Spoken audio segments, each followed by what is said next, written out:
started with, and this wasn't even like a conscious thing that I did. It wasn't even I didn't know what I was doing until after I had done it and kind of looked back. What I started with was clearing myself out physically. I started with cleaning up my dietary habits, cleaning up my exercise habits, really defaulting back to what I feel is a blueprint that we're given on how to use and fully utilize the human body that we're given to work with on this plane. So I figure, since I don't know how to do all this other stuff that I want, and I don't know how to bring all this other stuff that I want into my life, actually all that I started seeking was my own personal peace and my own personal balance. And since I didn't know why I kept stopping myself from having it, or how I was in my own way from having it, or what to do, what I did know was that if I have this limitless potential, which I believe that I have, because I believe that we all have limitless potential. If I believe that I have limitless potential, and I believe that it's just sitting there waiting for me to tap into it, I thought to myself, although I don't know where I'm going and what the end result's going to be, or what it is that I'm really supposed to be doing with my life, if I'm going to start to begin to be able to really tap into full potential, then I'm going to have to tap into the full potential of my body in order to tap into the full potential of my mind, in order to tap into the full potential of my being here. So since I didn't know how to begin doing that, what I started with was what I did know to do. I did know that if I avoided certain foods and put other foods into my body and made sure that I was getting all my nutritional needs met, and also exercising my body, if I could start treating my body by the blueprint that's given, because it doesn't take a rocket scientist to look around and see that, certain foods and nutrients cause a body to thrive, and other processed chemicals and toxins and that kind of stuff really drive somebody's health downwards. Since it doesn't take a rocket scientist to see that, it's like, okay, well, I don't know what to do, but I do know that I can do this. So while I'm trying to figure out the rest, I'm at least going to be feeding my body what I know it needs and treating my body the way that it was designed to be treated. And I started looking at it as whatever it was that brought my body into existence. Some people say God, some people just say, the universe, whatever the belief behind creation is. I just looked at it as I was going to start honoring my creator and following the blueprint of what was given to get the maximum functioning out of my physical body. That started me on my journey, and I didn't even know it. But as I started to clear out some of the toxins in my body, as I started to clear out some of the garbage that I was putting in, I allowed the chemical processes to take place that allowed the feel-good chemistry to be happening in my brain. It allowed me to feel good. It allowed me to feel inspired. It allowed me to start receiving guidance. Just these thoughts started coming to me, and I just started looking at the world differently. And as I started to kind of quiet down the noise in my head and quiet down all the noise going on in my body, I started to listen to something else that was going on, and I started to tap into this natural intuition, and I started to be able to follow my own internal guidance system. And I also was led down the path that led me to different teachers and different mentors that taught me the next step and the next step and the next step. So I cleared out. First of all, I surrendered. I don't know what to do, so I'm going to do whatever the people that are living the life that I want, whatever they tell me to do, I'm going to start doing that. I've been doing what I've been doing for 30 years, and I've been getting the same results for 30 years. So now I want to kind of get different results. I'm going to try to do something different. And since I don't know exactly what to do, I might as well follow what the people that have the life that I want are doing. So that's what I started listening to. I started feeding my body what my body wanted. I started exercising and getting myself physically fit. And I also started feeding my mind more powerful messages. Really staying plugged in to what I felt to be authentic sources of information on how to create my life, which is a lot of what my principles that I share are based on and found on. Because I started taking what they were saying, and I just started testing it out for myself, and I started getting my own results, which is what I always encourage everyone to do with the information that I offer as well. So I feel that physical clearing of my body was really, really necessary for getting to that next step. And I feel that the physical clearing up the clutter and clearing up the chaos. One of my mentors, he always says, how we do one thing is how we do everything. So if I want chaos to leave my life, where can I find chaos that I'm creating or participating in other areas that I'm not necessarily looking at or focusing my attention on? If I can start clearing up the chaos in all those areas of my life, then by default, according to my mentors, then I'm going to see the same change happen in those areas that I want to. So for me, when I come across a new task that I have no idea how to handle or how to get to the other side of, this is where I always go back to. I make sure that I'm feeding myself what I should be feeding myself, treating my body how it really likes to be treated, and I start clearing up the clutter. I start going back and organizing it and clearing out. Now, I will say that I have a tendency to stay stuck in the areas that I'm really comfortable in. Organizing and straightening and clearing out clutter I'm pretty comfortable with. So I will caution and say that it's good to get those areas nice and clean, but it doesn't really do you the full service that it could if you just stop there. You got to take that next step. So that physical clearing out is really, really key. The next thing that went along with that, hand in hand as far as looking at the human body, is that my emotional state, my emotional well-being started to clear up as well. There's a lot of foods that will cause the body to become depressed. I know if I have a lot of sugars and a lot of processed foods, I get kind of emotionally unstable. And I didn't realize that until I cleared them completely out. But then when I started putting them back in, I started seeing how these different foods were affecting my moods, were affecting my motivation, my get up and go. And I found that certain foods were keeping me kind of stuck. When I could just clear them out, then I didn't have those little hang-ups. And I also started really taking a look at myself. Like I said, I started taking full responsibility for myself. So I said, okay, if what I believe to be true is actually true, then I can't point a finger anywhere else. I have to take on full responsibility for myself. And if I'm not seeing outside of me what I desire, then I believe there must be things inside of me that are undesirable as well. And if I can take a look at those things, because I can't really change the economy, I can't change what choices other people make, I can't change how people drive around me, I can't change other people, but I do have control over changing myself. Then that really helped with the emotional clearing and helped me with getting real and getting a better sense of what was going on in my subconscious mind. I say all the time, 90% of the choices that we make in a day are driven by our subconscious mind. So pretty much we run on autopilot. And as I started to wake up and kind of question, okay, why did I say no to this? And why am I hesitant to go do this? And why am I feeling resentment towards this person? When I started to look at these things to see what was really causing them, I could see them for what they really were. Then I could change the way that I felt about it, which would change my interaction in the situation, which would ultimately change the results of what I would get from that situation. So part of that, again, going back to getting really clear on what it is that I do want versus what it is that I don't want. And what I do now, one of my mentors is a big fan, actually all of my mentors are big fans of vision statements and writing out your future, writing out the future that you want to see. And some of them say to do it for, a 30-day period. Some people say to do it for 90 days. Some people say go ahead and look for a year or 5 years or 10 years. To me, I don't really care. I mean, start wherever you want to start at. But now whenever I use this vision statement technique to get my clarity and to get to how I really feel about a situation so that I can rewrite it to be how I want it to be instead of just constantly replaying all of my fears in worst case scenarios.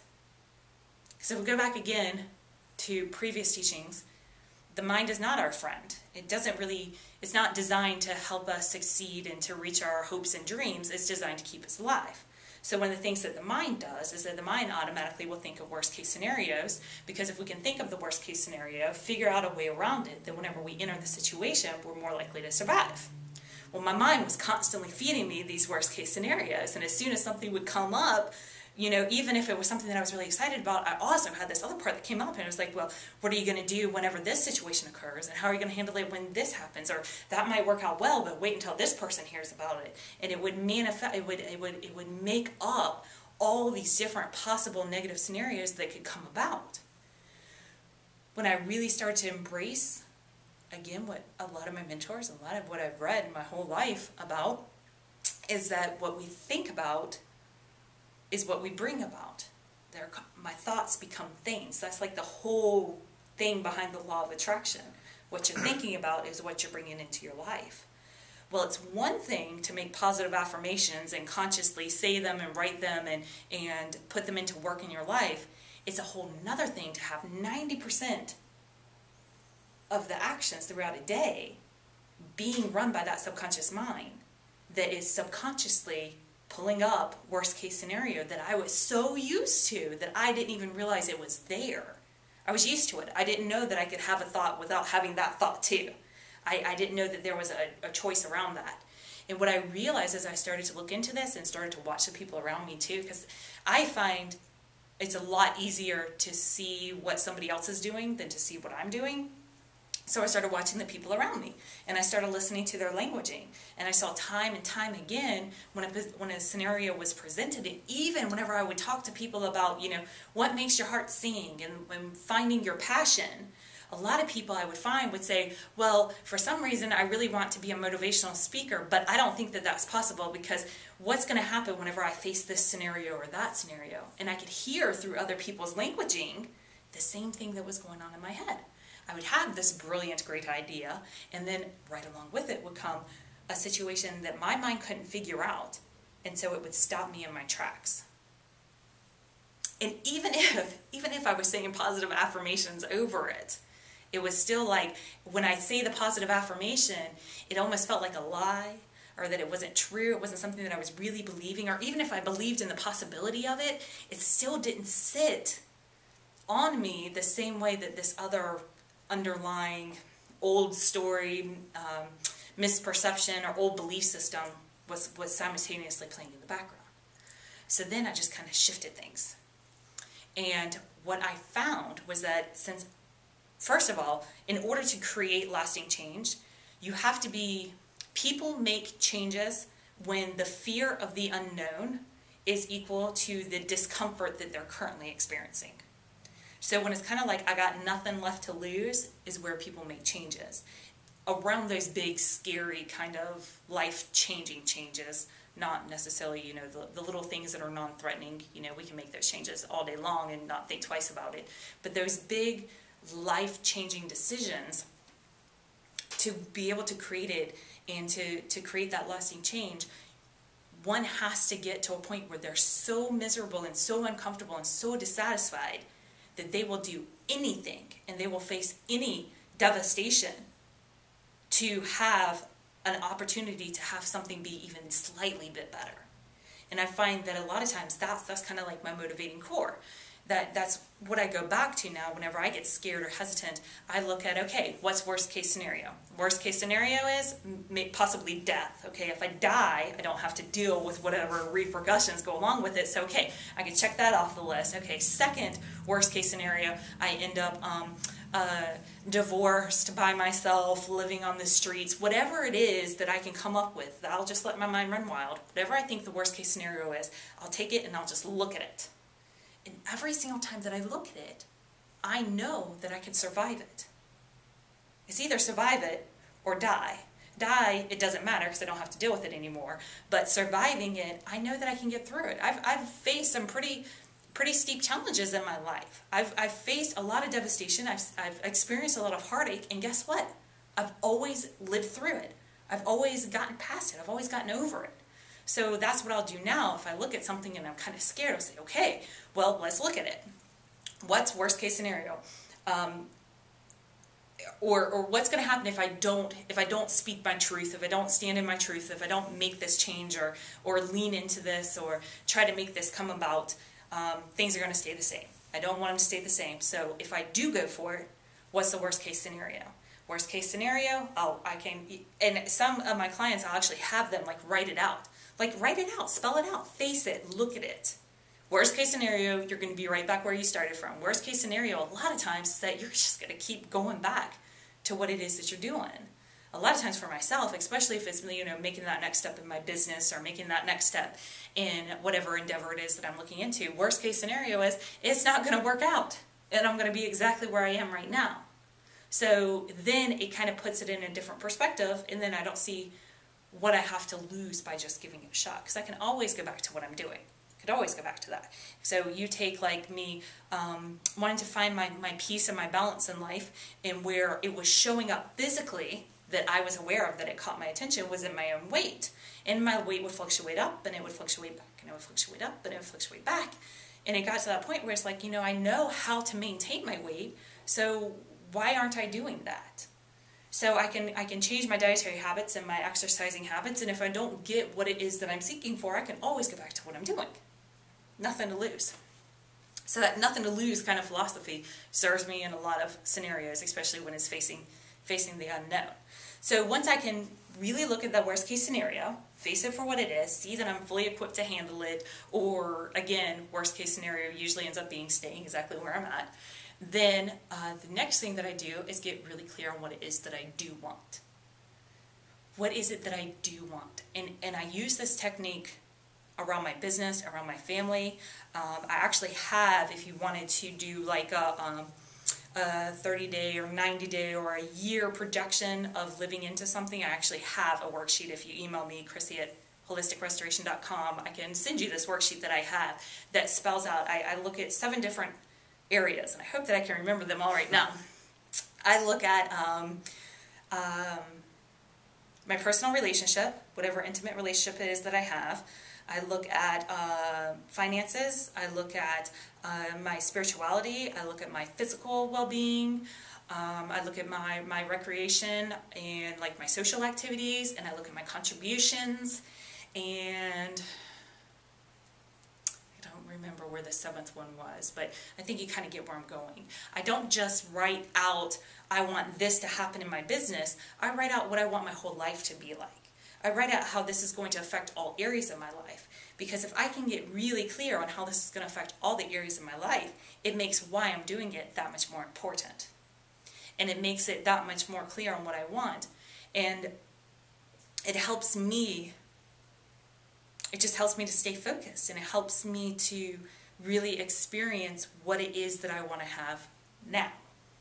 I believe what we're looking for is really an experience.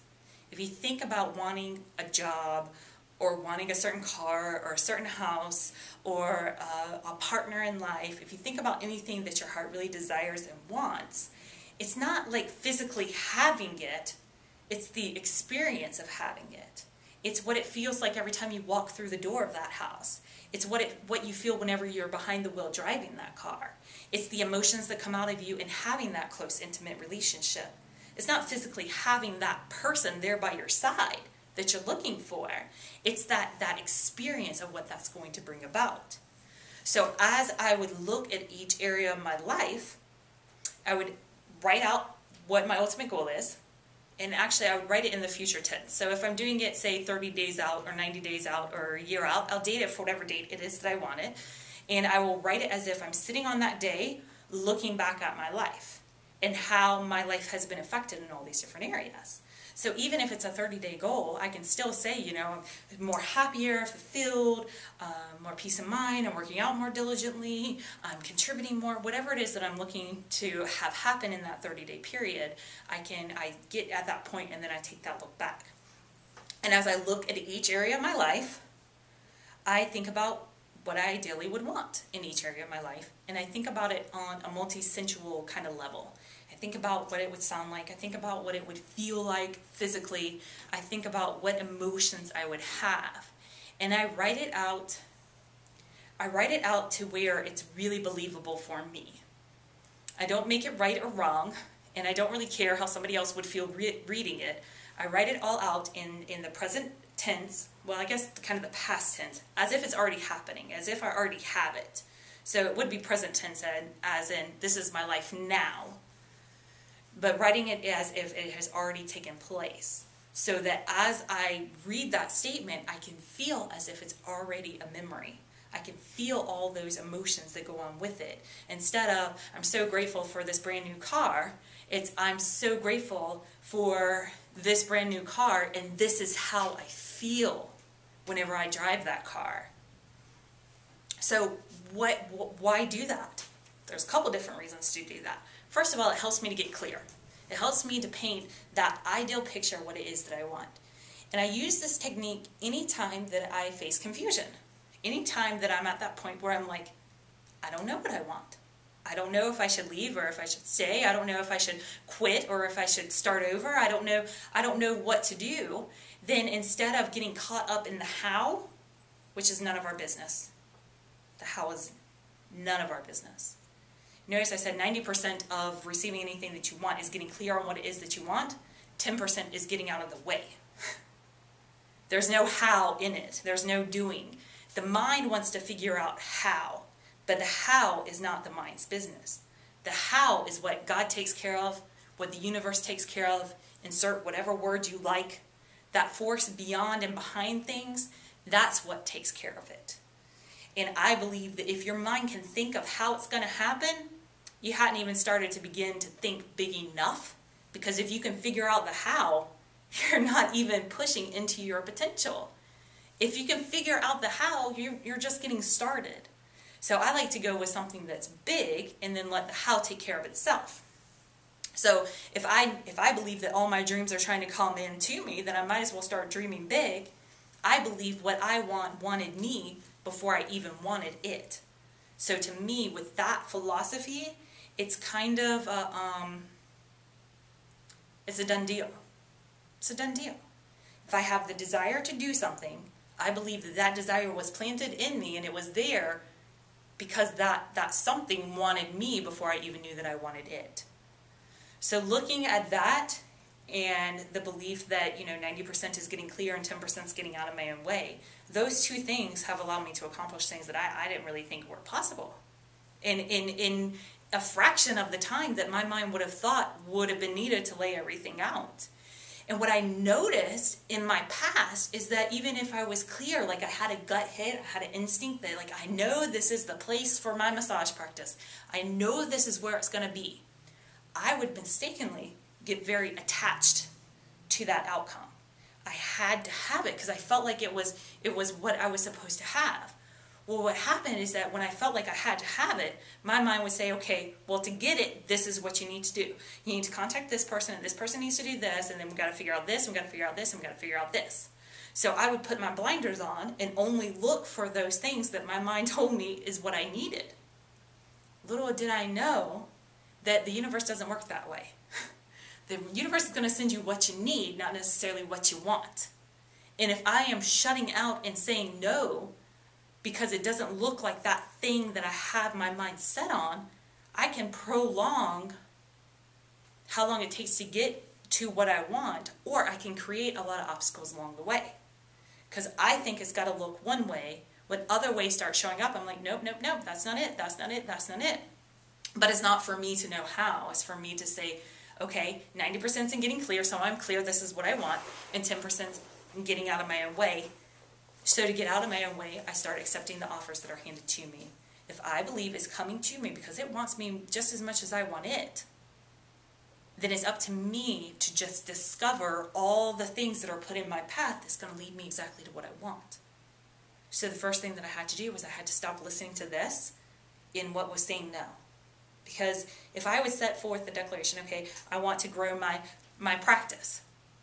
And how I think I'm going to grow my practice is by going out and doing a vendor event. And when I go out and do a vendor event, I'm bound to meet, at least 10 people that will want my services. So that's how I'm going to get it. And meanwhile, I'm planning for this vendor event, and I get an email from somebody that I know with another business who is needing a replacement to represent her in a networking group. And I say, oh no, I don't want to wake up early and go to that because I got to plan for this vendor event. So it's not that I can't go to it, it's that I don't want to go to it because I think that I need to put all my energy over here.